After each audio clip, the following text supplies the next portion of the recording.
Moonlight turns the ocean into a sheet of moving glass. A skiff drifts on black water. Oars creak. Breath clouds the cold. And then, silence. A shape rolls just beneath the surface, big as a truck, smooth as shadow. The skiff tips. A man steadies himself, shivering, whispering one word nobody wants to say out here. Orca. Keep watching, because tonight, off a quiet Pacific inlet, a 40-year-old father goes out for crabs and comes back missing a hand, and a secret he should have never carried. If you're into deep, chilling mysteries, hit subscribe and tap the bell. This one pulls you straight under. He always timed the tide. That's what he told people anyway. Know the tide, know your life, he'd say, tapping his wristwatch like it was a compass. His name was Noah Brooke. 40. Contractor. 2 kids. Lived in a rental that smelled like cedar and brine. The kind of place where socks never fully dry and the radio always picks up a weather station you did not ask for. Noah grew up on this coast. He knew the shriek of gulls and the polite way winter fog slips inside your bones. He knew the difference between a seal-ass head bobbing like a whetstone and the long black blade of a dorsal fin slicing morning. He also knew money trouble, the slow choke of it, a lawsuit from a job site fall, an insurance claim that kept getting reviewed, and a debt owed to a man who liked to collect in person. That man? People called him Harbor John. The nickname stuck because he never left the harbor. He lingered on the piers like weather, broad shoulders, knuckles like barnacles, smile like a line of bad teeth in a jar. If you saw him watching you, you changed your plans. If he made you an offer, you took it. The offer he made Noah sounded easy. Too easy. Pull 5 pots, John said, voice low. Not crabs, 5 pots. Drift 'em to the north jetty and let 'em drop with the tide. That's all. Noah knew better. Even if you didn't say the word meth, it buzzed between the 2 men like a fly trying to get out of a bottle. He told himself he'd just pick up the cash and walk. The way people tell themselves they'll move to a new city and suddenly be someone else. He didn't tell his wife. He didn't tell his kids. He waited for a night tide when the moon was high and tourists had gone back to their fireplaces. At 1:14 a.m., he pushed off alone in a skiff with a whispering little outboard that coughed when it got nervous. The inlet was calm. Too calm. No wind. A hanging hush, like the ocean had remembered something and wanted to listen. He kept his head down and followed the green lights marking the channel. He passed the old cannery where windows stared blankly at the water. He passed the point where the locals say a native burial ground sinks into the sea, bones packed in bentwood cedar boxes, stories sealed tight. He didn't think about any of that. He thought about the money, and the way John's eyes didn't blink. The first pot came easy, coiled rope tugging up through the black. He kept the boat neutral. He pulled steady hand over hand. The net rose, heavy. Inside, not white packages, not plastic drums, fish. Sleek bodies gliding inside the mesh like dark mercury. He swore. These weren't fish you could throw back. These weren't fish you could keep. Orca. But not whole. Pieces. Chunks of blubber and skin, hacked and slick. A fin, ribs, pale and curved like a broken comb. The stink came sudden and deep, fatty and sweet and wrong. It hit the soft place in your throat that makes you swallow and swallow. Another pot bumped the hull. Another and another. He hadn't drifted them to the jetty. He drifted straight into them. Because this is how it works when you think you can outrun your life. You steer directly into its teeth. Noah gagged. He shoved the first pot away with his boot, hands shaking. But the rope had looped around the cleat, and the skiff followed the pot as it slid back down. The boat jerked. He grabbed the line and cut it. The free end snaked away into black. Water lapped. Something below turned. Look, if you're listening from somewhere quiet, picture your kitchen floor at 3 a.m., a single drip in the sink, then another, slow and measured, like counting. The house is asleep. You alone are awake and guilty. That's what the water sounded like, counting. Noah picked up another rope. He thought suddenly of the aquarium when he was 9, forehead pressed to glass, watching an orca glide by like a living eclipse. He remembered a sign, intelligent apex predators. He'd been too young to understand what apex meant. Now he understood. He cut the second line, he cut the third. Each time the hull rocked, something huge moved just beneath him, the way a muscle rolls under skin. Something was interested. Not in him, not yet. In the fat, in the blood. And that's when the debate starts. The debate that splits communities and families and comment sections. Who did this? Fishermen culling the competition? A research station gone wrong?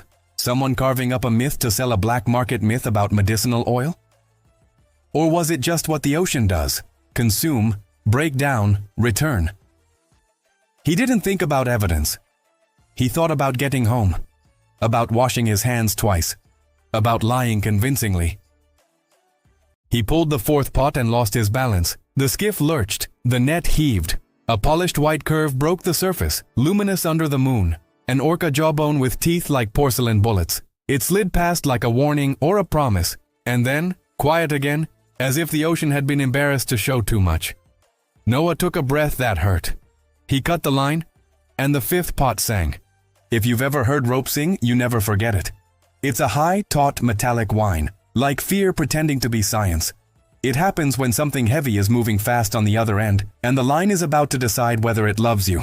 The pot didn't rise, it went down, hard. The skiff spun, stern dipping. A vortex opened where the rope vanished, and that's when the whale came up, blooming like a black island, slick, cold, enormous. The dorsal fin towered like a sail. The white eye patch turned like a compass point, and for the first time, Noah realized it wasn't just feeding. It was watching. You can measure intelligence by the silence around it. The whale exhaled, a hot animal breath, and the smell was fish and old iron. Noah grabbed the line to cut it. He wrapped it once around his wrist to pull slack. A simple automatic move. The whale dove. The rope snapped tight. The world yanked sideways. Pain stung his wrist. His bones answered with a bright flash. The line flattened into a wire. He jammed the knife down, missed, cut his thumb, swore, tried again. The skiff's bow buried in its own wake. The outboard coughed. Water sloshed over the transom like a hand putting out a candle. The knife finally found rope. He sliced. He was free. Except he wasn't. Because the skiff was no longer a skiff. It was a dot on a map, and the map belonged to the whale. Noah staggered forward and jammed the throttle. The motor screamed. The speed didn't matter. You don't outrun something that swims in a single blink. He veered toward the jetty lights. He wanted concrete. He wanted noise. He wanted to be the smallest thing in a world that suddenly felt too big. Another blackback arced behind him. Not one whale. Two. Always more than you think. He gripped the gunwale.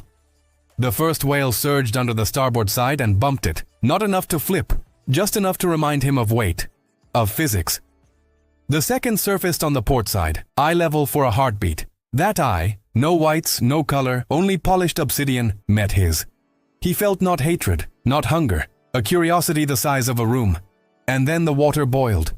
It's not violence the way you expect. It's precision. Two bodies choreographed by a language older than ours. The pair made pressure and pressure made shape. The skiff slid into the shape they made. A current curled him toward the scarred white rectangle of the north jetty marker, concrete pitted, rust-streaked, barnacles like coins. He saw his face, small and moonlit, in wet paint. He tried to jump to the marker ladder. The whale flicked its tail. The skiff slewed. His boot slipped. His palm slammed the gunwale. His knife flashed and vanished into dark. He felt a small, cold thought unfold. I am not in charge. The whales dove. The water stilled. Noah panted, the sound too loud in the hush. He wiped his hand on his coat. His fingers came away with a sheen like lamp oil. He looked down and realized the sheen was seawater and whale fat and a bright smear that belonged to him. Everything slowed, even fear. His breath turned to a metronome. He could hear the scrape of barnacles on the jetty when the swell lifted the boat and kissed concrete. A wave rose behind him not because of wind, but because something was rising. He didn't see the mouth open. He saw the world close. The whale came up under the stern, lifting. The skiff tossed and Noah's body did what bodies do. It sought balance and threw his hand out toward the slick black forehead of a living myth. His fingers touched skin. Silky, rubbery, cold as coins. And then the jaw, a white flash, teeth set, caught his forearm not with a clamping crunch, but with something you'll hear trainers call a warning hold. Even now, people in comment sections will argue that word. Was it a hold? A mistake? A test? Predation? Noah will tell you it was none of those things. He'll tell you what he felt was patience. The whale held him for a breath, and then it turned its head, gentle almost, and the teeth sawed across the bone like a row of small doors closing in sequence. He didn't hear himself scream. He heard water slap concrete, the skiff scraping up and sliding down again. He heard the metallic clink of his wedding ring bouncing once, twice, then vanishing into the dark with a sound like a dropped coin in a cathedral. He saw his hand, a pale shape spinning away, still making a fist, a starfish made of knuckles. It sank like a promise and was gone. He pulled back what was left of his arm and saw clean white and red like flags. He pressed it to his chest. He didn't feel pain yet. The body holds it like a secret, and then, when it can't anymore, it tells you all at once. The whale rolled away, leaving a slick.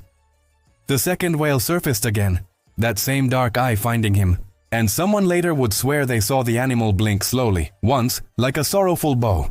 But human eyes make human stories. The ocean doesn't apologize. Noah jammed the throttle hard enough to snap the plastic casing. The motor caught. The skiff trembled. He aimed for the ramp lights and held pressure to flesh with everything he had left. He fell into the rhythm of living. Press, breathe, steer, press, breathe, steer. And he felt the pull of the shore as if the shore itself had reached out and grabbed the stern. He hit the ramp too fast. The skiff screeched like a gull, then settled. The engine coughed to death. He half fell, half crawled, leaving a red trail that the tide would scrub clean by morning.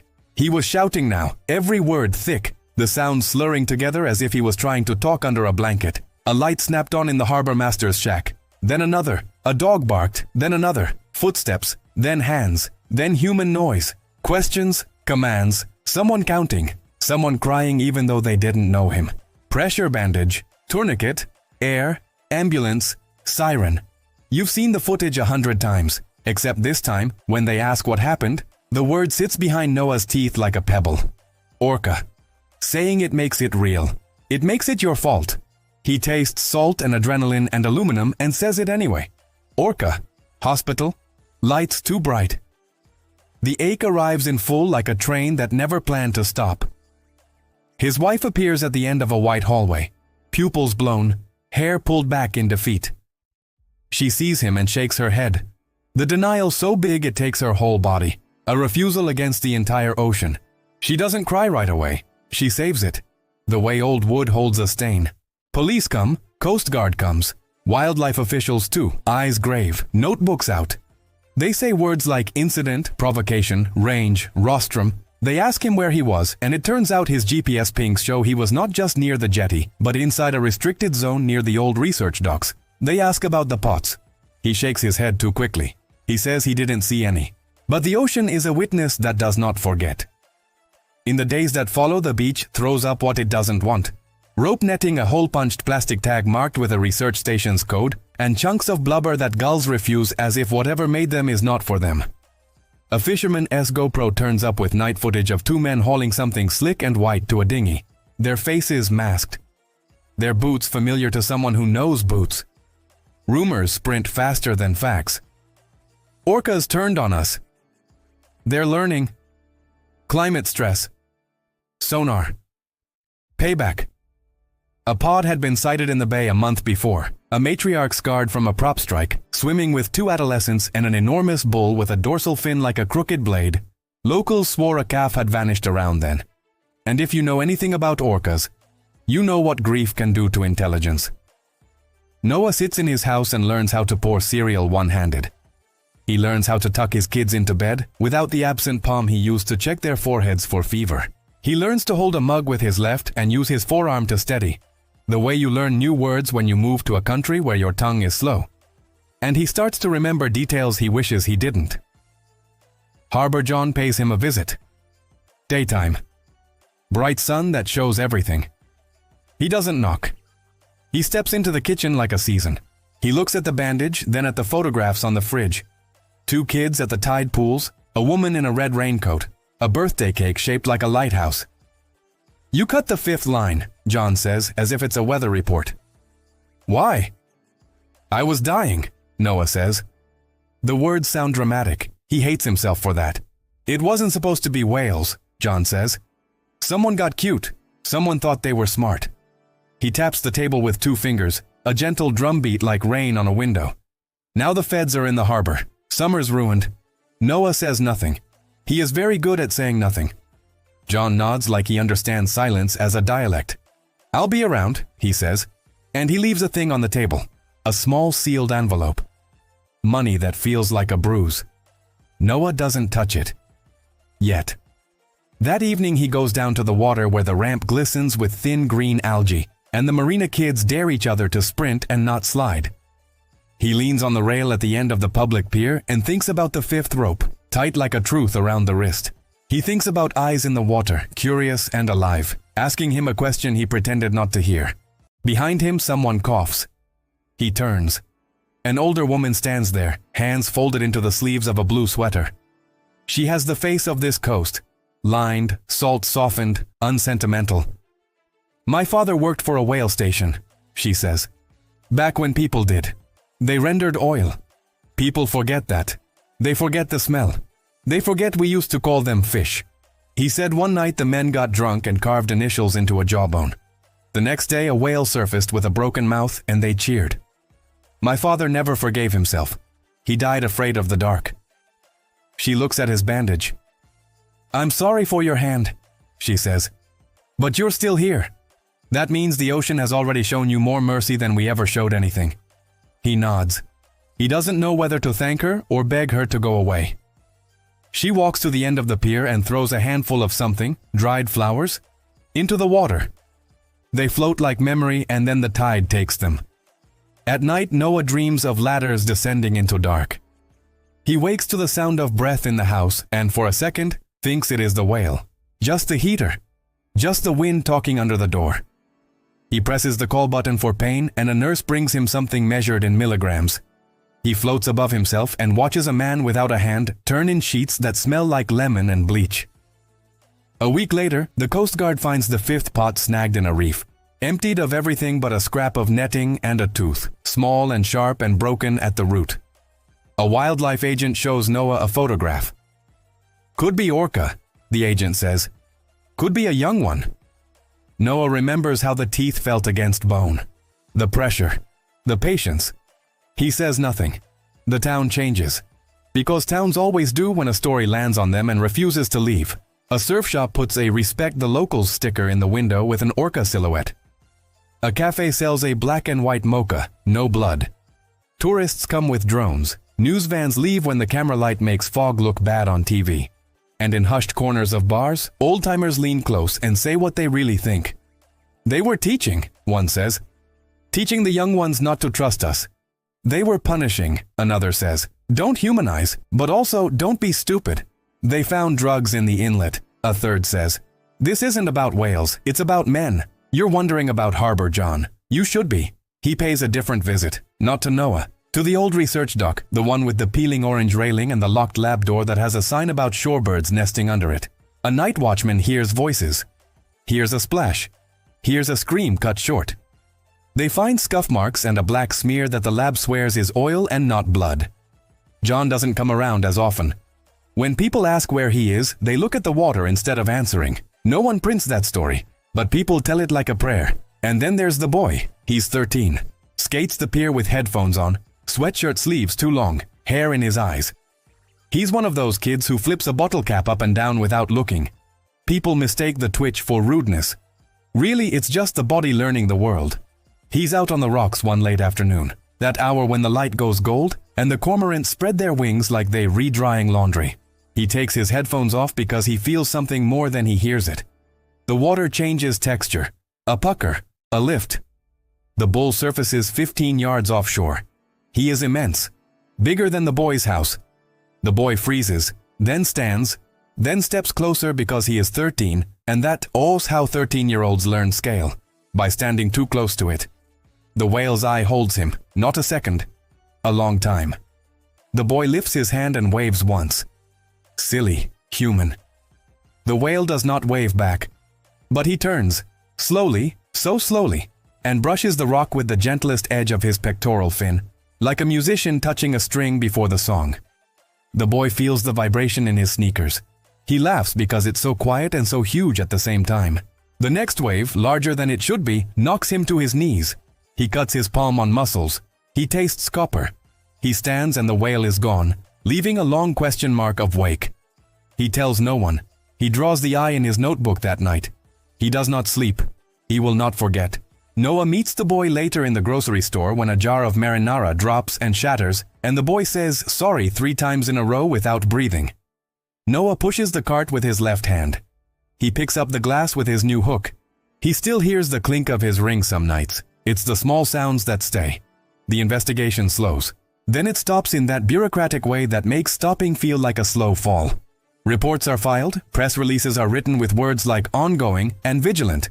The old research station locks its doors, and the chain goes on thick and ugly.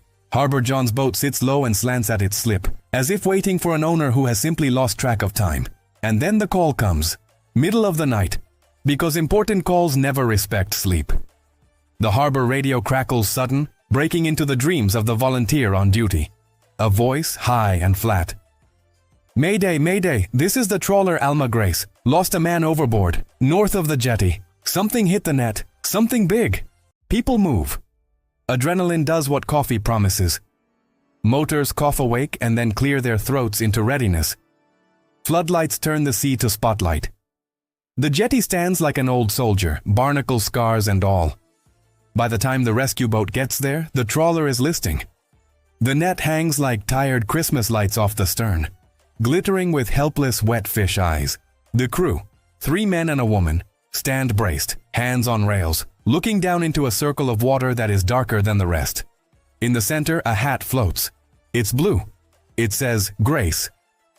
Back away from the rail, a rescuer shouts. A shape moves under the circle, not fast, definite. The bull surfaces. The bull, no lunge, no teeth. He rises and holds there, black and white and shimmering in a curtain of floodlight shimmer. The crew stumbles back from the rail with the involuntary bow of people in church. The whale opens his mouth, and a human hand floats up from the dark. It is white where no hand should be white. It turns, flexed by hidden currents, and then it's gone again, pulled by the tide or the whale's breath or gravity's opinion. The crewman who shouted earlier now says nothing. Because what do you say when the ocean speaks back? No body is found. You can explain this 1,000 ways, and people do. Nets tangle, props cut. The human body is a soft thing in a hard place. But after that night, the trawler crew doesn't go north of the jetty again. Superstition is just Data wearing a sweater. Months pass. Noah learns to drive again. He backs the truck slowly, left palm sweaty on the wheel, right sleeve pinned in a neat fold. He takes his son to a Mariners game and cheers too loudly because normal is performed at volume. He goes to therapy. He sits across from a calm person with warm eyes and a legal pad and says, I touched its head. And then he shakes so hard the chair clicks against the wall. He also starts telling the truth. He tells his wife about Harbor John, about the 5 pots, about the way the 5th rope grabbed his wrist back like a thing he'd thrown away and the ocean said, no, you don't get to throw this away. She listens. She has already imagined worse. She has already forgiven him several times in her head. She does it again out loud. It sounds like wind in trees. You could miss it if you weren't listening. He goes to the wildlife office and signs a statement. They don't clap. They thank him. They say words like closure and awareness. He leaves with a pamphlet about living with apex predators. He throws it out, then retrieves it, smooths it, and reads every line as if it were an apology note to the ocean. You want to know what happened that night? Not the facts. The meaning. People always want the meaning. Here's what I can tell you. Noah believes the whale bit his hand off to make him let go. Of the rope. Of the pot. Of the lie that he could cough into the ocean, and it would swallow it without a trace. Call it anthropomorphic. Call it narrative hunger. Call it a man making poetry out of trauma because if he doesn't, the rawness will never stop bleeding. Still, listen to him. The pressure wasn't all the way, he says, sitting on a bench that faces the inlet he no longer crosses at night. It was measured, like a teacher breaking a pencil to show you that pencils break. He doesn't say the whale spared him. He just says he is still here. And sometimes he thinks that staying is the punishment and the mercy at once. Some mornings before dawn, he stands at the pier and watches the inlet breathe. You can see it if you stand still enough. The rise and fall, the slow heartbeat of a place that doesn't need witnesses to keep time. The water during those moments is a mirror. Sometimes, just before the horizon starts to glow, he sees a tall black fin far out near the line where the ocean pretends to end. It moves, cuts, disappears. He nods to no one. He thinks of the boy on the rocks. He thinks of the way the boy will someday tell someone about the eye. This is where we talk about caution, about distance, about the laws that are not suggestions. People like to say respect the ocean as if respect prevents consequences. Respect is not a spell, it's a posture. It keeps you from stepping forward when you should stay still. It keeps you from thinking your small boat is anything but small. If you fish here, if you surf here, if you come to take pictures of seals rolling like wet dogs in kelp, learn the rules, learn the truth. There are predators out there whose intelligence is not a mirror of ours. It is its own light. And if someone ever hands you a rope and says all you need to do is drop it, remember the fifth line, because sometimes the rope pulls back. If this story hit you, if it made you feel the cold air off the water and the air go thinner when the whale surfaced, subscribe and hit the bell. We tell the kinds of stories the tide doesn't. And if you want more haunting ocean mysteries, like this video and drop a comment below. What do you think the whale intended? I read them. I always do.